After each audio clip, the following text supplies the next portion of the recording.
Crônicas do Amanhecer. Por Feijão Centro Espírita Allan Kardec de Balneário Gaivota. 27 de maio de 2020. Ela previu o coronavírus. O que ela prevê em seguida? Eu disse a Laurie Garrett que ela poderia muito bem mudar seu nome para Cassandra. Todo mundo está chamando assim de qualquer maneira. Ela e eu estávamos aplicando Zoom, agora é um verbo, certo? E ela pegou um livro de 2017, Advertências Encontrando Cassandras para Impedir Catástrofes. Ele observa que Garrett, jornalista premiado com o Pulitzer, era prudente não apenas sobre o impacto do HIV, mas também sobre o surgimento e a disseminação global de patógenos mais contagiosos. Sou Cassandra dupla, disse Garrett. Ela também é mencionada com destaque em um artigo recente da Vanity Fair, de David Ving Duncan, sobre os Cassandras de coronavírus.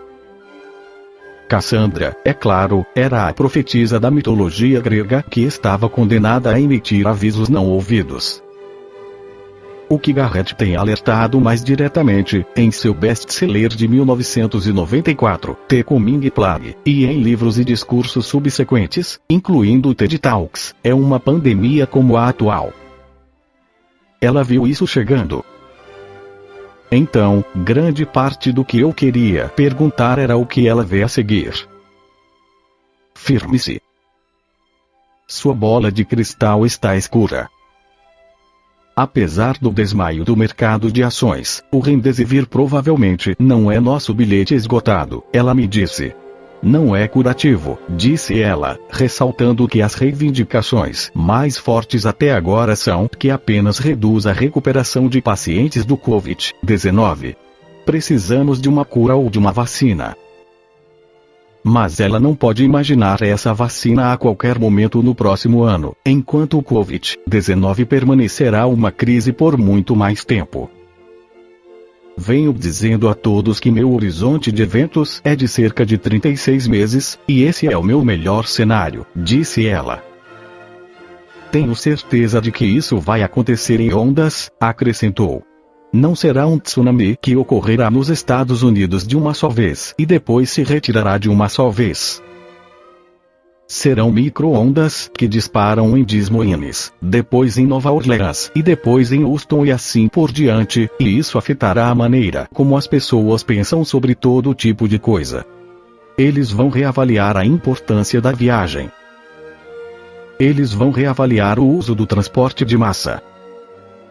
Eles revisitarão a necessidade de reuniões de negócios cara a cara. Eles vão reavaliar que seus filhos vão para a faculdade fora do estado. Então, perguntei, está de volta ao normal, uma frase a qual tantas pessoas se apegam, uma fantasia. Esta é a história bem na nossa frente, disse Garrett. Voltamos ao normal depois do 11 de setembro. Não. Criamos um novo normal. Securitizamos os Estados Unidos. Nós nos transformamos em um estado antiterror. E isso afetou tudo. Não podíamos entrar em um prédio sem mostrar identificação e caminhar através de um detector de metais, e nunca mais podíamos entrar em aviões da mesma maneira. É isso que vai acontecer com isso. Não os detectores de metais, mas uma mudança sísmica no que esperamos, no que suportamos, na forma como nos adaptamos. Talvez também em engajamento político, disse Garrett. Se os Estados Unidos entrarem na próxima onda de infecções por coronavírus com os ricos ficando mais ricos dessa pandemia, protegendo, fazendo curto-circuito, fazendo todas as coisas desagradáveis que eles fazem, e saímos de nossas tocas de coelho e percebemos, meu Deus, não é apenas que todos que eu amo estejam desempregados ou subempregados e não possam fazer suas manutenções ou pagamentos de hipotecas ou aluguel, mas agora, de repente, aqueles idiotas que estavam voando em helicópteros particulares estão agora voando em privados jatos pessoais e eles possuem uma ilha para a qual vão e não se importam se nossas ruas são ou não seguras. Então acho que poderíamos ter uma perturbação política maciça. Assim como saímos de nossos buracos e vemos como é 25% do desemprego, disse ela, também podemos ver como é a raiva coletiva. Hermínio de Miranda, em seu livro Lembranças do Futuro, esclarece que ao encerrar-se a década de 70, 3 psicólogos americanos, todos devidamente adornados com honrosos títulos Ph.D., introduziram na psicologia clínica o conceito da reencarnação, como se pôde conferir com a leitura de seus depoimentos Ellen Van Bach, com os livros Reliving Past Lives Revivendo Vidas Passadas, em 1978, e Life Before Life Vida Antes da Vida, em 1979. Edith Fiore, com You Have Been Here Before, Você Já Esteve Aqui Antes, em 1979, e Morris Netterton, com Past Lives Therapy Terapia de Vidas Passadas, também em 1979.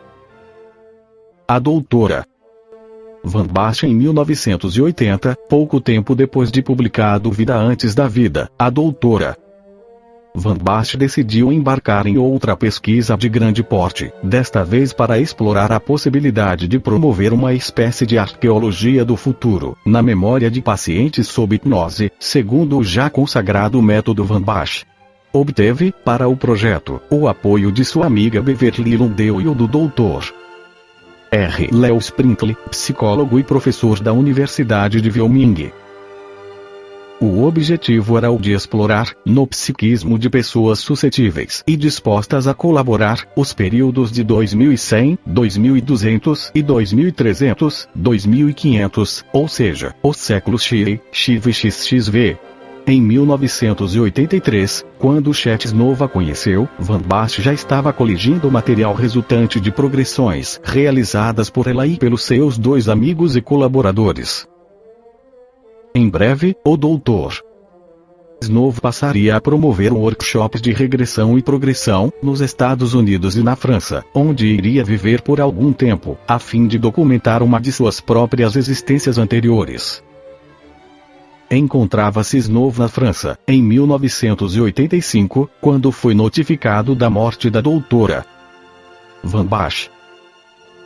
Convém observar, antes de prosseguir, que o conceito de progressão de memória, em contraste com o de regressão, não constitui novidade absoluta.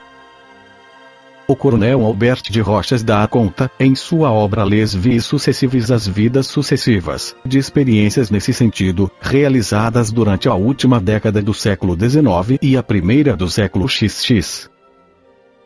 E certo que tais experiências foram esquemáticas e sem o desejável aprofundamento, mas há, no texto do coronel, evidência de que é possível levar uma pessoa hipnotizada ou magnetizada ao futuro, da mesma forma que, na regressão, é levada ao passado. Após examinar detidamente e tabular os dados recolhidos de 133 pessoas sobre as expectativas para o ano 2100, o Dr. Snow encontrou 35 vivendo no espaço, em viagens constantes ou em colônias orbitando em volta da Terra. O depoimento dessas pessoas, bem como o das que continuavam vivendo na superfície da Terra, parece indicar que o intercâmbio espacial ter-se-á tornado atividade praticamente de rotina, aí pelo ano 2100.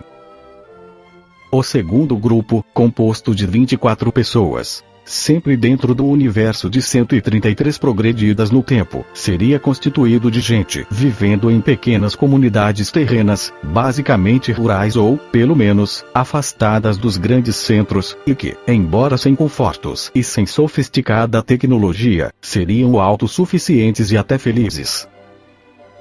Essa gente revela-se bem informada a respeito da realidade espiritual e familiarizada com os conceitos de reencarnação, sobrevivência do ser, comunicabilidade entre vivos e mortos e outros tantos dessa natureza. O terceiro grupo, do qual deram notícia 41 pessoas, encontrava-se vivendo em comunidades fechadas, altamente sofisticadas em termos tecnológicos, implantadas em espaços protegidos por cúpulas imensas que as mantinham isoladas do ambiente externo, usualmente árido e hostil.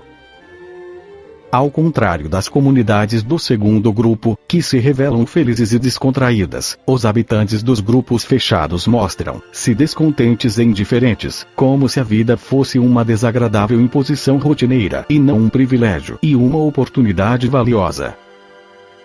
Levam tais criaturas uma existência algo artificial, subsistindo à base de alimentos industrializados, muitos deles sintetizados em laboratórios.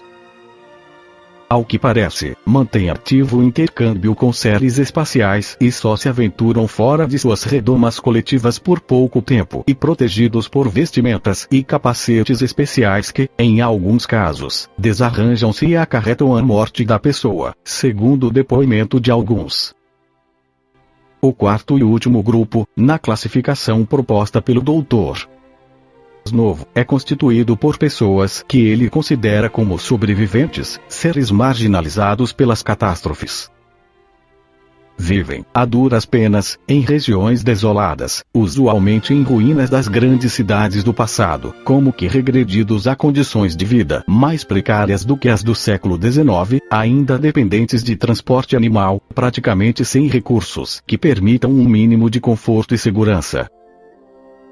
Com certeza esse é o trabalho de construção do mundo de regeneração, como esclarece Allan Kardec no Evangelho segundo o Espiritismo.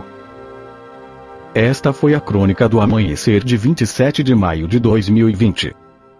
Por Feijão Centro Espírita Allan Kardec de Balneário Gaivota.